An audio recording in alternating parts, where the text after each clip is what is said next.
comment créer une pyramide des âges interactive. Je vais vous expliquer cela dans cette vidéo. Commençons. En premier, partons des valeurs. Nous avons ici une plage de données avec les noms, prénoms des employés, leur sexe, date de naissance. J'ai fait une formule pour calculer l'âge à partir de la date de naissance, la qualification, l'agence, la date d'entrée et la date de sortie, qui est importante dans notre cas. En premier, il faut créer un tableau croisé dynamique. Pour cela, je clique n'importe où dans la plage de données. Je vais dans Insertion, Tableau croisé dynamique. Je sélectionne, oui, OK, et bien dans une nouvelle feuille de calcul. Bien, dans cette feuille de calcul, première chose qui nous intéresse, c'est l'âge, donc que l'on va mettre dans les lignes.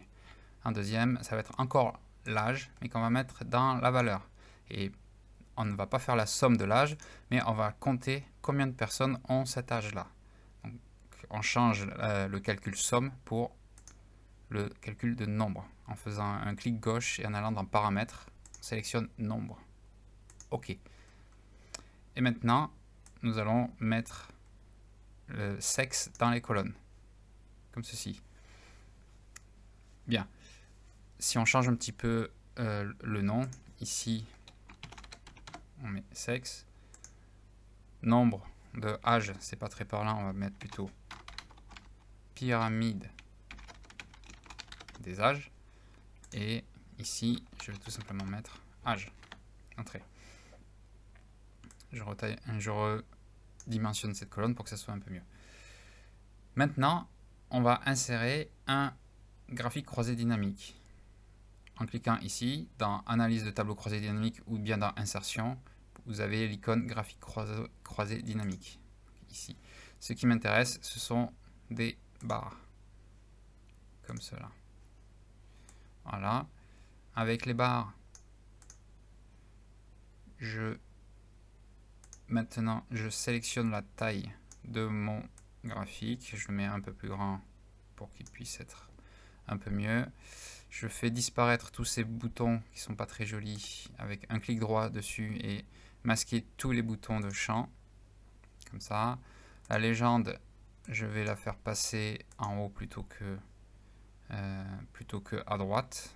Donc je mets légende haut, comme ceci. Maintenant, on a homme qui est en orange, femme qui est en bleu. J'aimerais bien que ça soit l'inverse. Alors une méthode toute simple pour les graphiques de tableau croisé dynamique, c'est de sélectionner une des séries, tout simplement faire supprime. Et ça permet de permuter les couleurs. Parce qu'en fait, le graphique va effacer la série et la remettre. Donc ça passe en deuxième position. Comme ça, j'ai les hommes qui sont en bleu et les femmes qui sont en orange, dans mon cas. Maintenant, qu'allons-nous faire? On va un petit peu travailler sur le tableau croisé dynamique. On va arranger parce qu'en fait, on voit que tous les âges que l'on a dans nos données sont ici. C'est pas ce qui nous intéresse. Ce qui nous intéresse, c'est plutôt d'avoir des groupes d'âge. Donc, on va faire un clic droit sur la colonne que j'ai nommée âge, groupé. Et Excel nous propose par défaut les valeurs de début et de fin, et puis le groupement par 10 années. Donc, pour vous montrer, je fais OK, ce qui permet de voir que Excel explique qu'il a fait de 22 à 31, et puis de 32 à 41, etc. Et puis la quantité. Et on voit que ça s'est répercuté sur le graphique. On pourrait très bien faire un groupé d'une manière un petit peu différente. C'est-à-dire qu'au lieu de commencer à 22, je voudrais commencer par exemple à partir de 30 jusqu'à pas 6050, mais jusqu'à 50. Et je fais avec toujours 10 ans, et je fais ça, et toutes les valeurs qui sont en dessous de 30, Excel les notifie avec ce symbole ici, et les compte, et toutes les valeurs qui sont au-dessus de 50 ans sont notifiées ici. Ce qui peut être intéressant parfois. Dans mon cas, pour cet exemple, je vais changer un petit peu le groupe. Ce que je vais faire, c'est que je vais partir du début et de la fin comme il dit, mais au lieu d'avoir tous les 10 ans, je vais les grouper par 5 ans, comme ceci. Très bien, ça me permet d'avoir un graphique un peu plus compact. Maintenant, sur le graphique, il va falloir le travailler un petit peu. Donc je sélectionne n'importe quelle série, je fais un CTRL 1 pour faire apparaître les informations sur les séries. Donc superposition, je vais vouloir que les deux séries soient superposées entièrement, donc je mets 100%. La largeur, d'intervalle, je vais la diminuer pour que les barres soient plus larges, soient plus hautes. Voilà, je mets 50%. Après, ce que l'on va faire, c'est que au lieu d'avoir une abscisse qui sera dynamique et qui va changer, je vais vouloir le fixer. Donc pour fixer, je viens dans toujours les paramètres, je viens dans les paramètres, l'option d'axe. Le minimum, je mets 0 pour que ça soit bien toujours 0. Et le maximum, au lieu de mettre 45, je vais mettre un petit peu plus d'espace. Je vais mettre 80 pour que ça soit un petit peu plus petit. Voire on peut même mettre, ça peut être un peu trop petit, je vais mettre 70. Très bien. Une chose que j'ai oublié de faire, que je viens de remarquer, ici nous avons l'âge de toutes les personnes qui se trouvent dans cette plage de données, mais dans mon cas, ce qui m'intéresse, ce sont que les personnes qui sont toujours employées ou qui sont toujours en actif dans l'entreprise, pas les personnes qui sont parties de l'entreprise. Donc pour cela, je vais faire un filtre avec, si je ferme les propriétés, je viens ici, je vais faire un filtre par rapport à la date de sortie. Donc je prends la date de sortie, je les mets dans le filtre, et ici, au lieu de laisser tous, je viens ici, je vais cliquer dans sélectionner plusieurs éléments parce que ce qui m'intéresse, c'est de tout désélectionner, sauf vide. C'est-à-dire que d'une autre manière, dit différemment, je dis à Excel, affiche-moi toutes les lignes où la date de sortie est vide, ce qui veut dire que la personne est toujours employée. OK. Ce qui me permet d'avoir simplement les personnes qui sont actives dans l'entreprise. Voilà. On voit qu'on est beaucoup plus bas que 70. Je vais diminuer un petit peu l'axe. Donc je reviens sur l'axe, je fais un clic gauche, puis maintenant CTRL 1, et au lieu de 70, je vais mettre 50, ce qui paraît être pas mal. Très bien.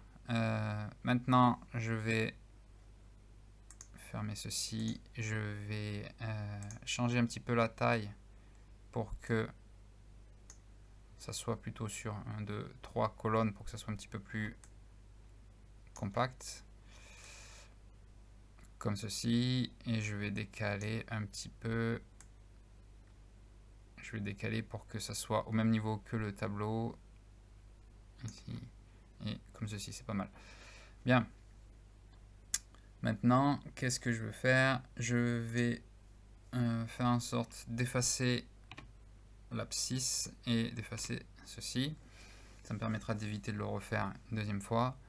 Et en ayant sélectionné le graphique, je fais CTRL D, ce qui me permet de dupliquer le graphique. Donc j'ai exactement le même graphique. Et je viens le mettre juste à côté, ici. Alors, maintenant, ce qu'il faut faire, c'est que je vais mettre l'axe, pour celui-ci simplement, l'axe des abscisses, parce qu'il me faut le mettre d'une manière inverse pour pouvoir faire un effet de pyramide. Donc si je viens ici sur l'axe des abscisses, CTRL 1, et dans les paramètres de l'axe, je viens dans valeurs en ordre inverse, je sélectionne cela, ça me permet d'avoir les valeurs en inverse comme ceci, et maintenant je suis bien.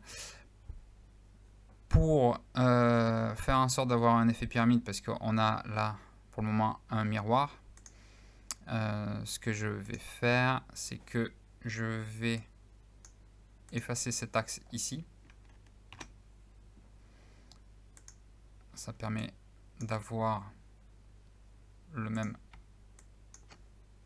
un seul axe pour les deux graphiques. Et comme j'ai 3 valeurs pour 3 colonnes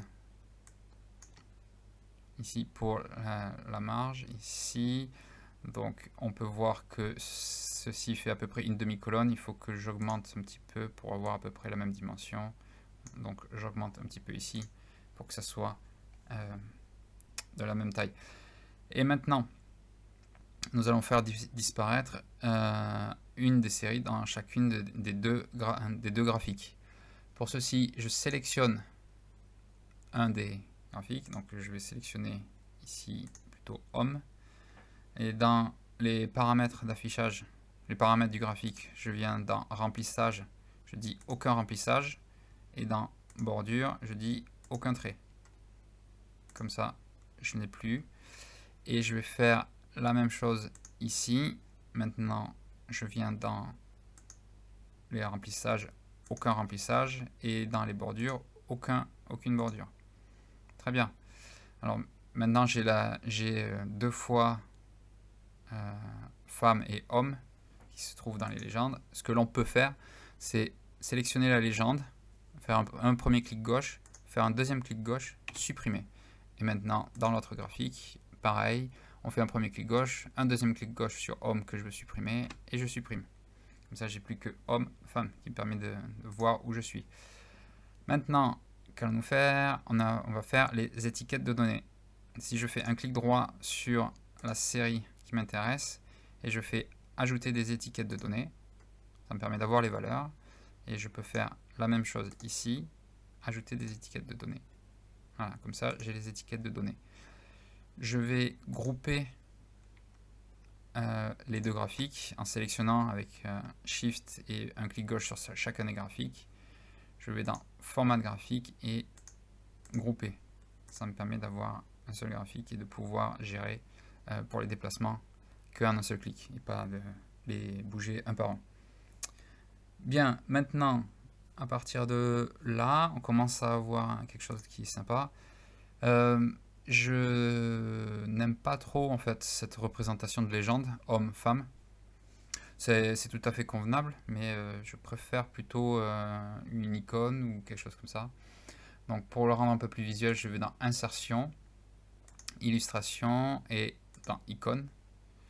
Je vais chercher les icônes que me propose Excel. Donc ici, je vais écrire personne, voilà, et je trouve voilà, l'icône pour une femme et l'icône pour un homme. Je sélectionne les deux, je fais insérer. Excel les insère chacun ici. Donc je prends le premier et je le mets dans femme. Et je vais faire la même chose ici pour un homme. Voilà, à peu près. Ce qui me permet de pouvoir supprimer la légende femme et de supprimer la légende homme. Très bien. Pour faire en sorte que ces deux icônes soient correctement alignées, je vais les sélectionner et dans format du graphique, je vais dans aligner et je vais les aligner en haut, ce qui me permet de faire en sorte qu'ils soient à la même hauteur tous les deux. Ils sont quand même assez gros, je vais les diminuer aussi un petit peu en diminuant comme ça. Voilà. Alors ça a décalé un petit peu l'icône de l'homme, c'est pas grave. Je sélectionne simplement et en faisant un clic gauche et en appuyant sur le bouton Shift, je déplace toujours que horizontalement l'icône, ce qui me permet de la voir à peu près ici et d'avoir ici. Très bien. Alors maintenant, on va jouer, si je ferme ceci, on va jouer sur les couleurs pour qu'ils soient un petit peu plus jolis. On peut faire tout un tas de choses. Ce que j'aime bien pour jouer sur les couleurs des graphiques, c'est d'aller dans la mise en page et de jouer directement sur la couleur du thème. Donc par défaut, les couleurs sont Office, mais vous avez tout un tas d'autres types de couleurs qui sont possibles et imaginables dans Excel. Dans mon cas, je vais prendre le bleu-vert, je trouve assez sympa pour ce graphique pyramide. Et je vais mettre aussi les couleurs des icônes de la même type. Donc le bleu vert, ici pour l'homme, c'est un bleu comme ceci, je dirais. Voilà. Et pour la femme, c'est un vert, un bleu cyan, qui doit être celui-ci qui est juste à côté. Voilà. Qui permet d'être assez sympa. Maintenant, pour que l'on puisse bien faire les choses en déplaçant, je sélectionne les deux icônes et je sélectionne le graphique et je vais grouper dans format du graphique, grouper. Comme ça, maintenant, si je veux déplacer le graphique, je déplace tout le graphique et les icônes en même temps, ce qui est sympa. Maintenant, pour le rendre interactif, il faut que je puisse sélectionner d'autres paramètres et que le graphique change en même temps. Alors, comme on a un tableau croisé dynamique, la chose à faire pour ce genre d'exercice, c'est d'insérer des segments. Donc, je vais dans Analyse de tableau croisé dynamique, après avoir fait un clic gauche sur le tableau, et je vais dans Insérer un segment. Qu'est-ce qui peut être intéressant comme information? C'est l'agence, c'est-à-dire le lieu où se trouvent les personnes, et leur qualification, si ce sont des techniciens, si ce sont des cadres, cadres sup, etc. Donc je fais OK. Et Excel me montre les deux segments. Donc, je vais d'abord mettre ce segment ici. Pour l'agence, je vais la mettre en haut pour que ça soit un petit peu moins grand, un petit peu moins haut, comme ceci. Et en ayant ouvert les segments, je suis dans le menu segment directement. Je vais diviser mon segment en 4. Voilà, comme ça je vais Excel qui me met comme ça le segment qui m'intéresse. Je vais le mettre au-dessus et aligné par rapport à ça.